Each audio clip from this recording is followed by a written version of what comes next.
الله الرحمن الرحيم نحمده ونصلي على رسول الكريم. Alhamdulillah, we are on part 7 of our spiritual discourses discussing about pride, the highest form of humility. Hazrat Umar radiallahu ta'ala said, the highest form of humility is that you greet every Muslim, are pleased with the worst place in a gathering, and that you dislike being praised. Now, who is saying this? The second Khalif of Islam, the second righteous Khalif of Islam, the second deserving, worthy Khalif of Islam. We from the Ahl Sunnat wal Jamaat are very clear that Hazrat Abu Bakr radiallahu ta'ala, who is first Khalif of Islam, worthy, deserving. Second, Hazrat Umar radiallahu ta'ala, second, worthy, deserving Khalif of Islam. Third, Hazrat Usman radiallahu ta'ala, worthy, deserving Khalif of Islam. Fourth, Hazrat Ali radiallahu ta'ala, worthy, deserving Khalif of Islam. And they are not divinely appointed, but they are chosen by the public, by the Muslim public, by the Sahaba Ikram radiallahu ta'ala majma'in and tabi'een. And Allah subhanahu wa ta'ala has granted them Jannat, the glad tidings of Jannat.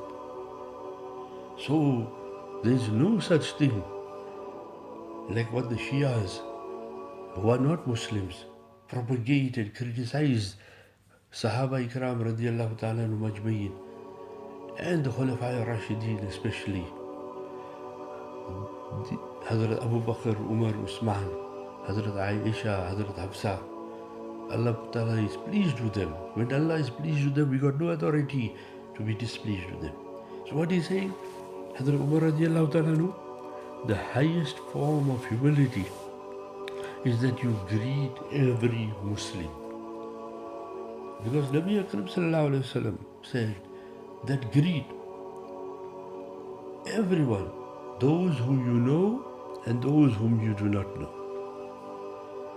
And in another hadith, Nabi Akram sallallahu alayhi wa sallam, the meaning is that greet, it will create brotherhood, it will create muhabba, it will create love amongst those whom you greet. Now, here is also a difficulty these days. And this also stems from what? Pride. That we greet those, first of all, whom you know. We do not greet everybody. And a person has got no excuse that when you go in the masjid area, then you can greet everybody. Everybody is going to be Muslim.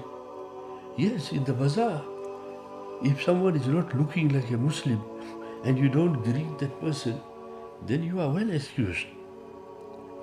But if a person also in the bazaar, in the mall, is looking like a Muslim, then it is our right to greet. And so many elders, they should make it a point that they should greet first. They should compete in greeting first. You will read about the Ustads, Mawlana Azaz Ali Rahmatullah alayhi wa Darul Deoband. He was Shaykhul Arab wa Ajam as far as literacy and poetry is concerned.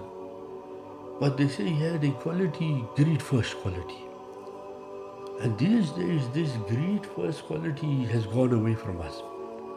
We pick and choose. Then worse is that you will find that if a person is coming from a foreign land, we do not want to greet that person. Yes, we're forced to greet him, we greet him. Otherwise, just leave him, step him aside. Then, if he's a rich person, we greet him. If he's a poor person staying in the flats, and we know he's a Muslim, we don't greet him. And here Hazrat Umar radiallahu ta'ala is saying greet every Muslim. Greet him whether he's good looking or bad looking. Greet him whether he's dressed smartly or not dressed smartly. Greet him whether he's from this country or that country. Greet him whether he is rich or poor. Greet him whether he is dressed smartly or not. Greet him whether he is from this village or that village. And unfortunately, the reality is that we are greeting and we are choosing. How can there be love amongst the Muslims? How can there be peace and tranquility? Because the power of greet, Assalamu alaikum, is that you are making a dua for him. You are making a dua that you do not worry. Your iman is safe with me. Your life is safe with me. Your property is safe with me. I am your well-wisher. We don't realize, Alhamdulillah, we have written about the virtues of greeting. Go to my website, alislam.co.za, you'll find a booklet on greeting, on salam, virtues, and the regulations and rules. Who you can greet, when you can greet, all those things. Why? Because you are becoming a guarantor for that person. Let's see, your iman, your life, your property, all that is safe. I'm your well-wisher. And these days, there are very few who are true well-wishers of each other. So Hazrat Umar radiallahu ta'ala is saying, this is the highest form of humility, that you greet everybody. And then you are pleased with the worst place in a gathering. This is another difficulty. That is why in Shariat you are not allowed to reserve your place in the masjid. Yes, if you were already in the first saf, in the first row, and then you lost your wuzu, then Fuqaha have written, you can put your hanky there, or you can put your shawl there, denoting I was here.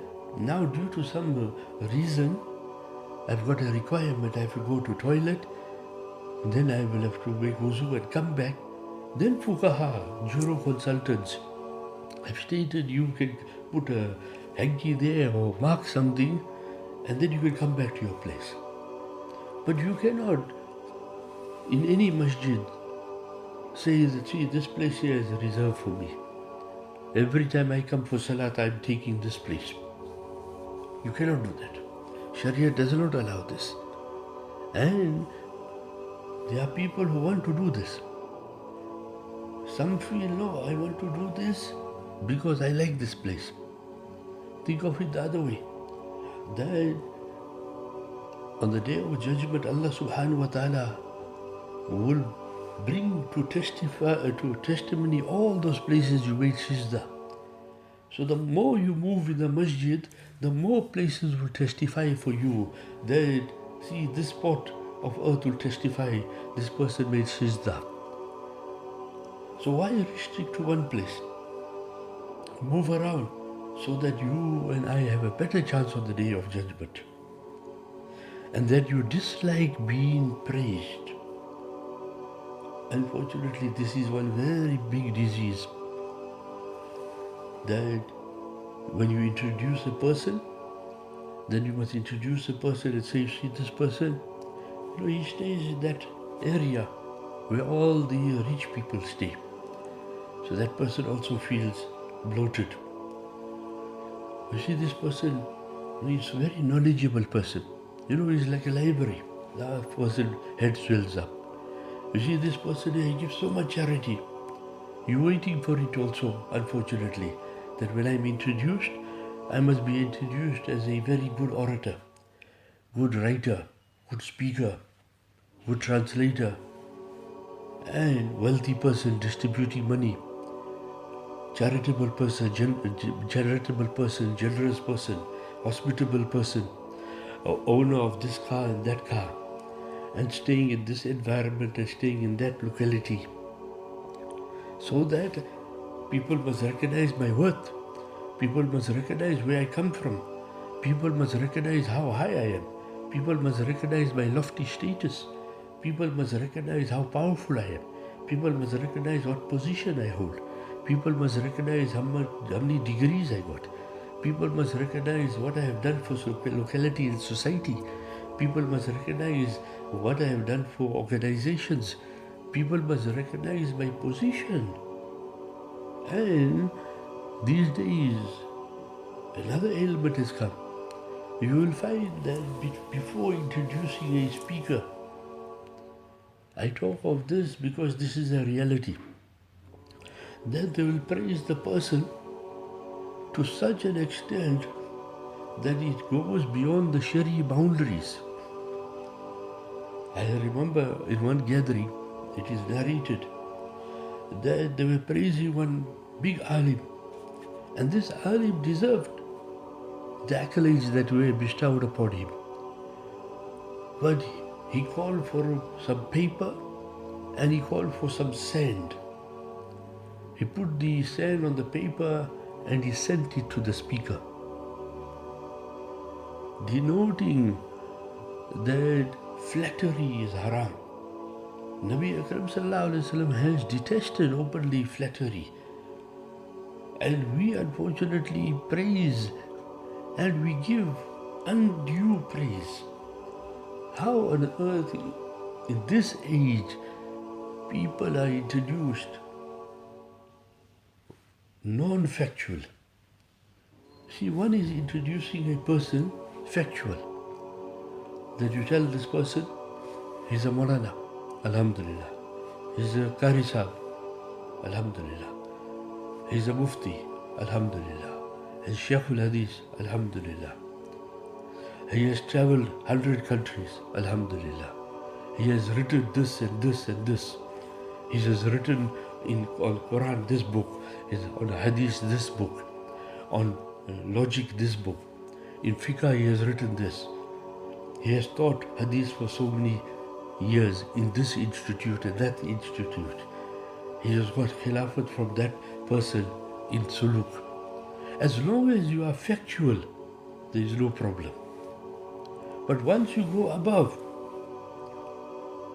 that, saying things like this person is a saint of the age, and this person is a wali, and this person here has gained already the proximity of Allah subhanahu wa ta'ala. So these things here are hypothetical. How can it be said, and how can the person listen to these things? That people are saying, I'm a wali. People are saying that I got proximity to Allah subhanahu wa ta'ala. And disciples, murids do this to their peers, to the peers. And this is where the line is being crossed. If you are factual in reality, there is no harm in this. The other one is, when you introduce a person, then you say, this person, his father was like this. And then for the next 15 minutes you talk about his father.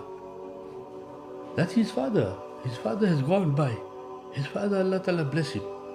Allah Ta'ala make his maghfirat and raise his status in Jannat. But that got nothing to do with his son. You're introducing the son, you're not talking about the father. You're not supposed to talk about the father. That's supposed to be said in 1-2 sentences, that this is the son of so-and-so. And his father was like this.